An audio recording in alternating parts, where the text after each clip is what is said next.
জানিয়ে দেব এই মুহূর্তে হাতে পাওয়া সর্বশেষ গুরুত্বপূর্ণ আপডেট বাংলা সংবাদ। শুরুতেই থাকছে গুরুত্বপূর্ণ সংবাদের শিরোনাম। প্রধানমন্ত্রী শেখ হাসিনার ছেলে সজীব ওয়াজেদ জয় এবং আলী এ আরাফাতের আরেকটি ষড়যন্ত্রের তথ্য ফাঁস। প্রধান বিচারপতি ওবায়দুল হাসানকে সঙ্গে নিয়ে ভয়ঙ্কর তথ্য ষড়যন্ত্র চলছিল। কথা ছিল হবে জুডিশিয়াল কু।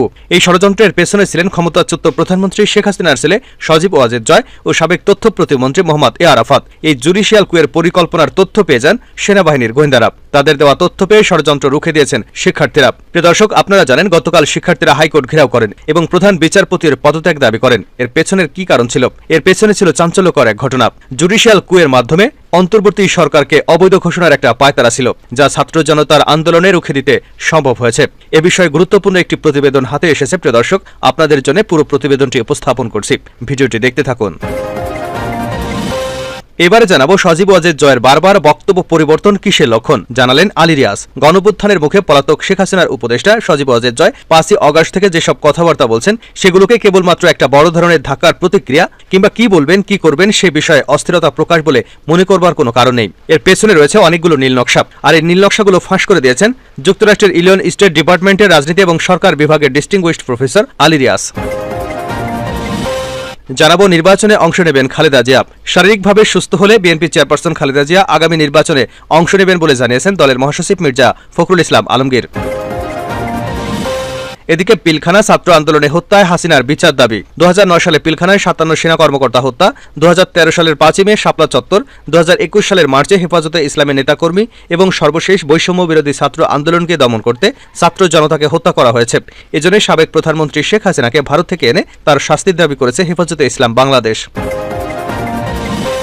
জানিয়ে দেব পতিত স্বৈরাচার আবারও মাথাচাড়া দিয়ে উঠতে যাচ্ছে। বিএনপির যুগ্ম মহাসচিব সৈয়দ ইমরান সালে প্রিন্স বলেছেন, গণঅভ্যুত্থানে পতিত স্বৈরাচার আবার মাথাচাড়া দিয়ে উঠতে যাচ্ছে। তিনি বলেন, দেশে অস্থিরতা তৈরি করে বিজয় ছিনিয়ে নিতে প্রশাসন, আইন ও বিচার বিভাগ সহ বিভিন্ন বাহিনীতে আওয়ামী লীগের লোকজন বসানো হয়েছে এবং তাদের সন্ত্রাসী বাহিনী ষড়যন্ত্র করছে। শত শহীদের রক্তের বিনিময়ে অর্জিত বিজয় নস্যাৎ করতে দেওয়া হবে না। শেখ হাসিনা ভারত সরকারের আশ্রয় থেকে ছাত্র হত্যাকারীদের ছাত্রলীগের সন্ত্রাসীদের উস্কে দিচ্ছে।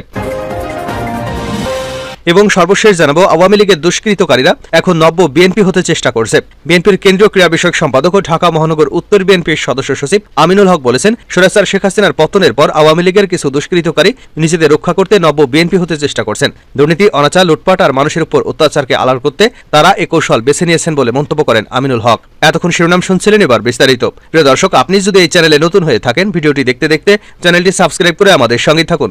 আর এই ভিডিও সম্পর্কে আপনি আপনার মূল্যবান মতামতটি কমেন্ট বক্সে জানিয়ে দিন। আর হ্যাঁ প্রিয় দর্শক, জানিয়ে দিন ভিডিওটি কোথা থেকে দেখছেন। জয় আরাফাতের আরেকটি ষড়যন্ত্র তথ্য ফাঁস, চক্রান্তে ছিল জুডিশিয়াল কু। প্রধান বিচারপতি ওবায়দুল হাসানকে সঙ্গে নিয়ে ভয়ঙ্কর তথ্য ষড়যন্ত্র ছিল। কথা ছিল হবে জুডিশিয়াল কু। আর এই ষড়যন্ত্রের পেছনে ছিলেন ক্ষমতাচ্যুত প্রধানমন্ত্রী শেখ হাসিনার ছেলে সজীব ওয়াজেদ জয় ও সাবেক তথ্য প্রতিমন্ত্রী মোহাম্মদ এ আরাফাত। এই জুডিশিয়াল কুয়ের পরিকল্পনার তথ্য পেয়ে যান সেনাবাহিনীর গোয়েন্দারা। তাদের দেওয়া তথ্য পেয়ে ষড়যন্ত্র রুখে দিয়েছেন শিক্ষার্থীরা। শনিবার এমন কথাই জানিয়েছেন বৈষম্য বিরোধী ছাত্র আন্দোলনের অফিসিয়াল ফেসবুক গ্রুপ। সেখানে পোস্টটি করেন সমন্বয়ক মুসাদিক আলী ইবনে মোহাম্মদ। বৈষম্য বিরোধী ছাত্র আন্দোলনের সহ সমন্বয়কের বরাতে উসমান গনি নাহি তার ভেরিফাইড আইডিতে একটি পোস্ট করেছেন। সামাজিক যোগাযোগ মাধ্যমে ফেসবুকে করা ওই পোস্টে এমনটি দাবি করেন এই সমন্বয়ক। ষড়যন্ত্র ফাঁস শিরোনামে তার টাইমলাইনে যা লিখেছেন তা হুবহু তুলে ধরছি। প্রধান বিচারপতি ওবায়দুল হাসানের পদত্যাগের নেপথ্যে কঠিন ষড়যন্ত্র ফাঁস হয়েছে।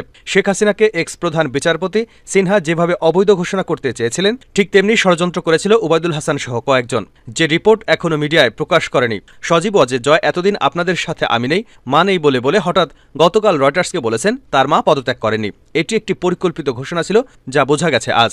সেনাবাহিনীর নিচের দিকের অফিসাররা যদি জনগণের পক্ষে না থাকতো, তাহলে আজকে আরেকটা রক্তের বন্যা বয়ে যেত। আজকেও সেনাবাহিনীর ছোট অফিসাররা রক্তক্ষয়ী সংঘর্ষ থেকে ছাত্র জনতাকে বাঁচিয়েছে। আজকে একটা কুয়ের প্ল্যান করেছিল জয় এবং আরাফাত, কিন্তু সঠিক সময় সেনাবাহিনীর গোয়েন্দারা ছাত্রদের কাছে সব তথ্য ফাঁস করে দেয়। এই তথ্য জানার পর জুডিশিয়াল কু রুখে দেয় ছাত্ররা। জয়, আরাফাত এবং তাদের গাইডদের গোপন প্ল্যান ছিল এইরকম। ডক্টর মোহাম্মদ ইউনুস যখন রংপুরে আবু সাইদের বাড়ি পরিদর্শন এবং কবর জিয়ারতের জন্য যাবেন এবং তারপর ওনারা হেলিকপ্টারে যখন আকাশে থাকবেন, ঠিক সেই সময় হাইকোর্টের অ্যাপিলেট ডিভিশন বিচারপতিরা ফুল কোর্ট বসিয়ে অন্তর্বর্তী সরকারকে অবৈধ ঘোষণা করবেন। সেই সাথে এই কুয়ের সাথে জড়িত সেনাবাহিনীর 25 কর্মকর্তা, চাকুরি থেকে কর্মবিরতিতে থাকা দুর্নীতিবাজ পুলিশের একটি দল রাজনীতিতে হট্টগোল শুরু করবেন। আর শেখ হাসিনা ভারত থেকে বাংলাদেশে চলে আসবেন এবং সাথে সাথে আওয়ামী লীগের আত্মগোপনে থাকা নেতাকর্মীরা মাঠে চলে চলে আসবেন। এই পরিকল্পনা বাস্তবায়নের জন্য প্রধান বিচারপতি সরকারের সাথে কোনো আলোচনা না করে হঠাৎ 57 বিচারপতিকে নিয়ে জরুরি মিটিং ডাকেন। টিভি স্ক্রলে জরুরি মিটিং ডাকার সংবাদ দেখে দর্শকরাও কনফিউজড হয়ে যান। কিন্তু আগে থেকে গোপন খবর পাওয়া ছাত্র জনতা সকাল 9টার আগেই চতুর্দিক থেকে ছুটে এসে হাইকোর্ট ঘেরাও করেন। সেনাবাহিনীর সমর্থনে প্রধান বিচারপতি পিছু হটতে বাধ্য হন এবং পালিয়ে যান। মিটিং স্থগিত হয়। ছাত্ররা বিচারপতির বাসা ঘেরাও করে রাখেন। সেনাবাহিনী শৃঙ্খলা রক্ষার আবরণে সেখানে ছিল। পদত্যাগপত্র সরকারকে দেওয়া হয়েছে। নিশ্চিত হয়ে ছাত্ররা হাইকোর্ট এবং বাসভবন ত্যাগ করেন। এ ঘটনার সাথে জড়িত আপিল বিভাগের আরও 5 জন বিচারপতিকে পদত্যাগ করতে বলা হয়। সজীব ওয়াজেদ জয়ের বারবার বক্তব্যের পরিবর্তন, এটা কিসের লক্ষণ, জানালেন আলী রিয়াজ। গণঅভ্যুত্থানের মুখে পলাতক শেখ হাসিনার উপদেষ্টা সজীব ওয়াজেদ জয় গত 5ই অগাস্ট থেকে যেসব কথাবার্তা বলছেন সেগুলো কেবলমাত্র একটা বড় ধরনের ধাক্কা বা প্রতিক্রিয়া কিংবা কি বলবেন কি করবেন সে বিষয়ে অস্থিরতার প্রকাশ বলে মনে করার কোনো কারণ নেই। এগুলো নিয়ে ঠাট্টা তামাশা করারও সঠিক প্রতিক্রিয়া নয় বলে দাবি করেছেন যুক্তরাষ্ট্রের ইলিয়ন স্টেট ইউনিভার্সিটির রাজনীতি এবং সরকার বিভাগের ডিস্টিংগুইশড প্রফেসর আলী রিয়াজ। শনিবার এক ফেসবুক পোস্টে তিনি এ বিষয়ে কথা বলেন। আলী রিয়াজ বলেন, গণঅভ্যুত্থানের মুখে পলাতক স্বৈরশাসক শেখ হাসিনার উপদেষ্টা সজীব ওয়াজেদ জয় 5ই অগাস্ট থেকে যেসব কথাবার্তা বলছেন সেগুলোকে কেবলমাত্র একটা বড় ধরনের ধাক্কার প্রতিক্রিয়া কিংবা কি বলবেন কি করবেন সে বিষয়ে অস্থিরতা প্রকাশ বলে মনে করার কারণ নেই। এগুলো নিয়ে ঠাট্টা তামাশা করারও সঠিক প্রতিক্রিয়া নেই। এ বক্তব্যগুলোর ধারাক্রম অনুসরণ করলে বোঝা যায় আসলে কি ঘটেছে। এ কথাগুলো দেশের ভেতরের ঘটনা প্রবাহকে যেদিকে প্রভাবিত করার চেষ্টা করা হচ্ছে তার ইঙ্গিত। কিন্তু এ বিষয়ে অন্তর্বর্তী সরকার কতটা অবহিত এবং তা প্রতিরোধে কতটা সক্রিয় সেটা স্পষ্ট নয়। তিনি আরও বলেন, 5ই অগাস্ট শেখ হাসিনা দেশ থেকে পালিয়ে যাবার পর এক ভিডিও বার্তায় স্বৈরশাসক হাসিনার পুত্র জয় বলেছিলেন, শেখ হাসিনার পর আপনাদের কি হবে সেটা আমারও চিন্তার বিষয় নয়, আমার পরিবারেরও বিষয় নয়। আপনারা বুঝবেন দেশ, জনগণ, এমনকি তার দলের নেতাকর্মীদের প্রতি তাদের দায়িত্বের ব্যাপারে সম্পূর্ণ অবজ্ঞা এবং ঘৃণা প্রকাশ ঘটেছিল এই বক্তব্যের মধ্যে। তা ছিল ঠিক তাৎক্ষণিক প্রতিক্রিয়া, কিন্তু পরদিন থেকেই তার অবস্থানের বদল লক্ষ্য করা যায়। 6ই অগাস্ট বিবিসির সাক্ষাৎকারে হাসিনা পুত্র জয় বলেন, শেখ হাসিনা রাজনীতিতে ফিরবে না। আমার মনে হয় না এখানেই শেষ। আমার পরিবার এবং আমি আমাদের যথেষ্ট হয়েছে। রাজনীতিতে হাসিনার ফিরে আসা না আসা সম্ভবত সেই পর্যন্ত পারিবারিক সিদ্ধান্তের আওতায় ছিল। তারপর থেকে তার বক্তব্যের সারমর্ম বদলে যেতে থাকে। 7ই অগাস্ট তিনি বলেন, আপনারা সাহস নিয়ে দাঁড়ান, আপনারা একা না, আমরা আপনাদের সঙ্গে আছি। বঙ্গবন্ধু পরিবার কোথাও যায়নি। নেতাকর্মী আওয়ামী লীগকে রক্ষার জন্য যা যা করা প্রয়োজন আমরা করতে প্রস্তুত। অন্তর্বর্তী সরকার গঠনে বিলম্ব, পুলিশের অনুপস্থিতি, বিশৃঙ্খলা, সংখ্যালঘুদের উপর হামলা এবং ঢাকায় বিভিন্ন এলাকায় কথিত ডাকাতির ঘটনার প্রেক্ষাপটে সজীব ওয়াজেদের এই বক্তব্য প্রমাণ করে যে অত্যন্ত পরিকল্পিতভাবে অবস্থার সুযোগ নেওয়ার এবং অস্থিতিশীলতা তৈরির প্রচেষ্টার সূচনা হয়েছে। একই সময় ভারতের গণমাধ্যমে প্রচারিত খবর, সেখানকার নীতি নির্ধারকদের বক্তব্য, সামাজিক মাধ্যমে এই আন্দোলনের জন্য পাকিস্তানের গোয়েন্দা সংস্থার সংশ্লিষ্টতার প্রভাবকাণ্ডা জোরদার করা হয়ে ওঠে। শুধু তাই নয়, ভারতের কথিত বাংলাদেশি বিশেষজ্ঞরা বারবার একই সুর তুলতে থাকেন।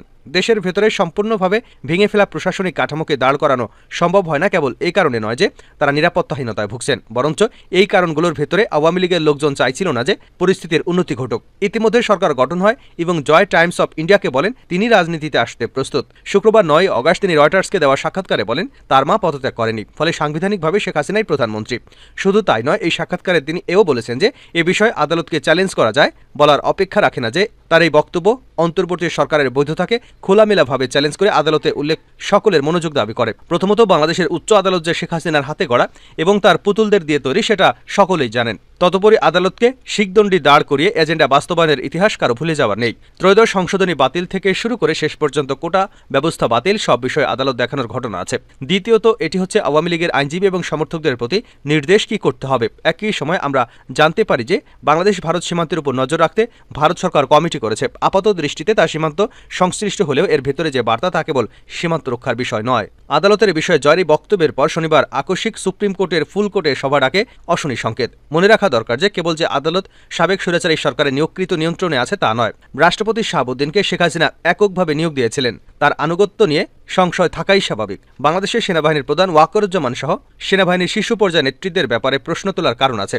যেমন সেনাবাহিনীর সবচেয়ে আলোচিত সংস্থা ডিজিএফআই এর ব্যাপারে কোনো ধরনের ব্যবস্থা নেওয়া হয়নি। সেনাবাহিনীর যেসব অফিসারকে ইতিমধ্যেই বরখাস্ত করা হয়েছে তাদের বরখাস্তের কারণ যদি অতীতে তাদের ভূমিকাই হয় তবে তাদের বিচারাধীন করার কোনো ব্যবস্থা নেওয়া হয়েছে বলেও খবর পাওয়া যায়নি। এর বাইরে পুলিশের সভায় গোলযোগ হওয়ার ঘটনাও ঘটেছে। সাধারণ নাগরিকদের ভিতরে আশাবাদ, উদ্বেগ, আশঙ্কা উভয় আছে। কিন্তু এইসব ঘটনা এবং পলাতক স্বৈরাচারী শেখ হাসিনার উপদেষ্টারা এইসব কথাবার্তা ধারাবাহিক অন্তর্বর্তী সরকারের বৈধতাকে প্রশ্ন করে দেশকে সংঘাতের দিকে ঠেলে দেওয়ার চেষ্টারই লক্ষণ। নির্বাচনে অংশ নেবেন বেগম খালেদা জিয়া। শারীরিকভাবে সুস্থ থাকলে বিএনপির চেয়ারপারসন খালেদা জিয়া আগামী জাতীয় নির্বাচনে অংশ নেবেন বলে জানিয়েছেন দলের মহাসচিব মির্জা ফখরুল ইসলাম আলমগীর। বাংলাদেশের সাম্প্রতিক বিষয়বলী নিয়ে ভারতীয় প্রচার মাধ্যম এনডিটিভির সঙ্গে কথা বলেছেন বিএনপির মহাসচিব। এছাড়া নির্বাচনের মাধ্যমে ক্ষমতায় যেতে পারলে ভারতের সঙ্গে ভালো সম্পর্ক গড়ে তুলবেন বলেও জানিয়েছেন তিনি। মির্জা ফখরুল আরও জানিয়েছেন, তার বিশ্বাস সেনাবাহিনী রাজনৈতিক প্রক্রিয়ার কোনো হস্তক্ষেপ করবে না এবং সম্প্রতি শেখ হাসিনার পতনের যে আন্দোলন শুরু হয়েছে সেটির সঙ্গে উগ্রবাদের কোনো সংশ্লিষ্টতা নেই।